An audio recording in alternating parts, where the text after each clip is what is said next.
آج جو جوانوں کے سامنے ہے، ایک موبائل ہے مثلا، ایک ٹی وی ہے، انٹرنیٹ ہے،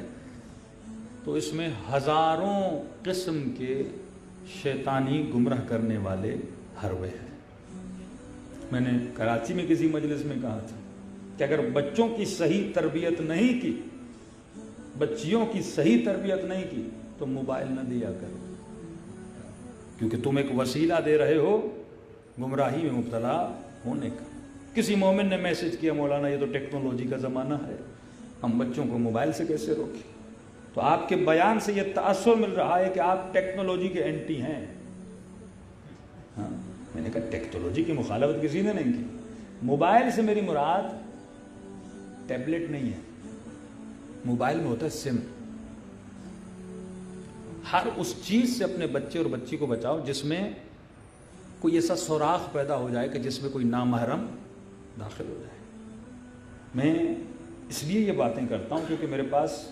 میسج آتے ہیں، فون کالز آتے ہیں، شادی شدہ لوگوں کے گھر اجڑ گئے، شادی شدہ لوگوں کے گھر اجڑ گئے ایک میسج کی وجہ سے، ایک کال کی وجہ سے، کیونکہ تربیت اس خاتون کی نہیں ہے، اس بچے کی صحیح تربیت نہیں ہے، اور ہر جگہ شیطانی حربے ہیں، ہر جگہ شیطانی حربے ہیں۔ تو جب تک میں صحیح تربیت نہیں کر پاتا، ہاں ٹولز یوز کرو، کمپیوٹر دو، لیپ ٹاپ دو، لیکن ایسی چیز جہاں سے کوئی کنیکشن پیدا ہو جائے، اس کا ذریعہ سم کارڈ ہوتا ہے، اس کا ذریعہ واٹس ایپ ہوتا ہے، اس کے ذرائع بہت ہوتے ہیں، جہاں اپنے بچوں کی تربیت کرو۔ یہ جو پرائیویسی کا کانسیپٹ ہے نا، ویسٹرن کانسیپٹ، کہ باپ اگر بچے کے کمرے میں بھی جائے نوک نوک کر کے جائے، اور اگر ایسے چلا جائے تو بابا آپ نے میری پرائیویسی خراب کر دی، میری اجازت کے بغیر آپ نے میرا لیپ ٹاپ کیسے کھولا، آپ میری پرائیویسی کے اندر ان ہو گئے، آپ میرے موبائل کے اندر ان ہو گئے۔ اس کا مطلب اس گھر میں ولایت نہیں ہے۔ امیر المؤمنین کی اگر مجھ پر ولایت ہے تو میری اجازت کے بغیر وہ میرے مال کو بھی مصرف کر سکتے ہیں، میری اجازت کے بغیر میری بیوی کو طلاق بھی دلوا سکتے ہیں، میری اجازت کے بغیر میرے بچوں کے مالک بھی۔ اسی طرح باپ کی ولایت بچے پر ہے۔ اسلام کہتا ہے والد اپنے بیٹے کی زندگی میں 100% انوالو رہے، اس کی وجہ ہے مثلا جو ویسٹرن کلچر تھا کہ جس میں بچے شادی کرنے کے بعد ویسٹرن ورلڈ میں اپنے والدین سے سیپریٹ ہو جاتے ہیں، یہ ویسٹرن کلچر ہے۔ اسلامی کلچر یہ تھا کہ جوائنٹ سسٹم میں رہو، ہاں مسائل ہوتے ہیں لیکن مسائل کا حل یہ نہیں کہ تم جدا ہو جاؤ، مسائل اس لیے ہوتے ہیں کیونکہ اس گھر میں تربیت نہیں ہے، نہ ساس کو پتا ہے بہو کے ساتھ اخلاق کیا کرنا ہے، نہ بہو کو پتا ہے کہ مجھے اپنی ساس کے ساتھ، نہ بیٹے کو پتا ہے کہ ماں کا حق کیا ہے اور بیوی کا حق کیا ہے، تو ان دونوں میں کنفیوز ہو جاتا ہے۔ اس کی صحیح اب تربیت نہیں ہے تو اس کا حل یہ تو نہیں کہ تم گھروں کو اجاڑ کے الگ ہو جاؤ اپنے والدین کے ساتھ۔ اور جو اطاعت والدین، جو ثواب خدمت والدین، صرف والد و والدہ کے دیکھنا بھی عبادت ہے، تو اس سے محروم ہو جائے۔ کم از کم گھر میں رہے گا تو اپنی ماں کے پاؤں تو دبائے گا، باپ کی خیریت تو پوچھے گا۔ لیکن وہ ویسٹرن کلچر جو مسلم سوسائٹی میں ہو گیا کہ ان کے بوڑھے ماں باپ آپ دیکھیں اولڈ ہاؤسز میں رہتے ہیں، ڈپریشن کا شکار، کینسر کے شکار ہو جاتے ہیں، پوری زندگی ان کی تباہ و برباد، اب خسرت دنیا والآخرہ ہو جاتا ہے۔ اور یہی کلچر ہماری سوسائٹیز میں، ہماری پرائیویسی خراب ہو رہی ہے۔ تو پہلے کیا ہوتا تھا کہ جو بچیاں شادیاں کرتی تھی، ظاہر ہے اب ایک بچی نے شادی کی، پریگننٹ ہو گئی، اب اسے تجربہ تو نہیں ہے نا کہ بچہ پیدا ہوتا ہے، بچے کی بیماری کیا ہوتی ہے، ہاں اس کا علاج کیا ہے، تو فوراً گھبرا جاتے ہیں اس ڈاکٹر کے پاس، اس ڈاکٹر کے پاس، اور ایک خاتون کا تو اس طرح بچہ مر گیا۔ لیکن وہ خاتون جو اپنی سانس کے ساتھ رہتی ہے یا اپنی بوڑھی ماں کے ساتھ ہوتی ہے، تو ان بوڑھی ماؤں کو، دادیوں کو ایک تجربہ ہوتا ہے، ایکسپیرینس ہوتا ہے کہ بچے بیمار ہوتے ہیں تو بچے کے لیے کیا کرنا ہے، ہاں ٹوٹکے ان کو آتے ہیں تو بچے بچ جاتے ہیں جو ان گھروں میں رہتے ہیں۔ دوسرا جو مرد اور بیوی بھی جاب پہ لگ گئے تو بچے کو سنبھالے کون؟ پہلے تو یہ تھا کہ دادی سنبھال لیتی تھی، پھپھو سنبھال لیتی تھی، خالہ سنبھال لیتی تھی۔ تو اسلام کا جتنا نظام ہو، اکنومیکلی بھی آپ کے فائدے میں، اخلاقاً بھی آپ کے فائدے میں، آپ کی زندگی میں اس میں سکون بھی آتا ہے، پیس بھی آتا ہے۔ لیکن یہ جو کانسیپٹ ہے کہ میں نے کہا کہ والد میرے کمرے میں داخل نہ ہو جائے، میری پرائیویسی ہے، میری موبائل میں داخل نہ ہو جائے، میرے لیپ ٹاپ کو چیک نہ کرے، مجھ سے پوچھے بھی نہیں کہ تم کس کے ساتھ گھومنے گئے تھے، میری پرائیویسی ہے، میری لائف ہے۔ تو اب اس جوان کو زندگی گزارنے کا تجربہ تو نہیں ہے، جیسا میں 20 سال میں تھا ویسا میں 30 سال میں تو نہیں ہوں نا، ان 10 سال میں مجھے اتنا تجربہ۔ تو وہ والد جو 50 کا ہے، 60 کا، اس نے دنیا کی ہر برائی اور اچھائی کو دیکھا ہوا ہے۔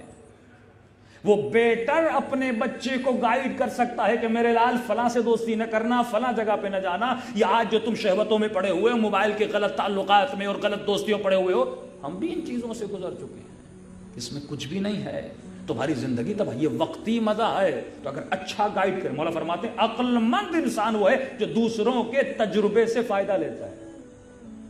بھائی ایک راستہ ہے جس میں کھڈے ہیں، میں آپ کو بتا رہا ہوں اس راستے میں کھڈا ہے، عقل کا تقاضا کیا، آپ میری بات کو سنو نا،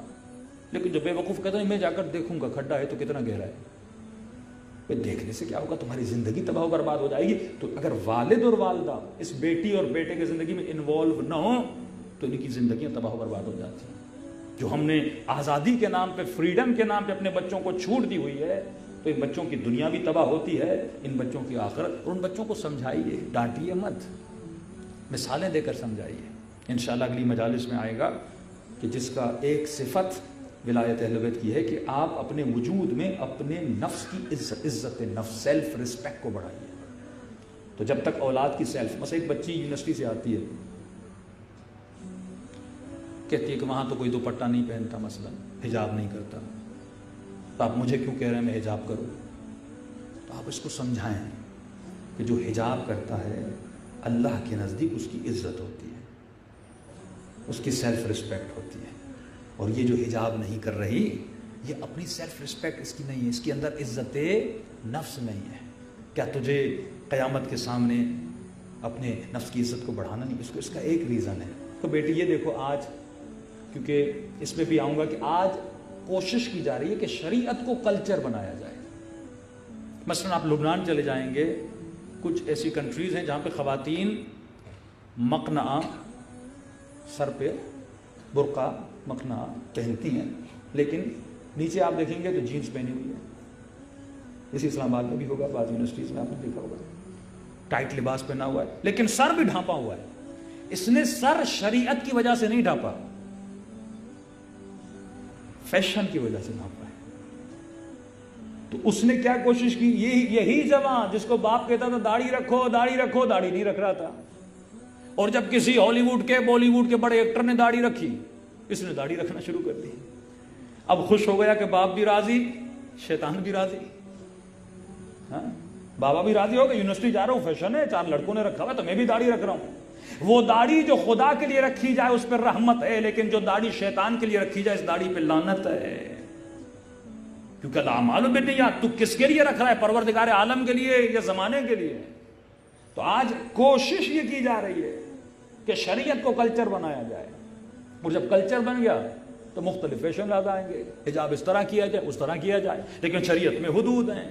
شریعت کہتے ہیں میرے حد سے تجھے باہر نہیں نکلنا، اگر میری نماز صبح 2 ہے تو 2 پڑھنی ہے، 3 پڑھی تو تیرے اوپر لعنت ہے، کیونکہ شریعت اللہ کی مرضی کا نام ہے، تیری مرضی کا نام نہیں ہے۔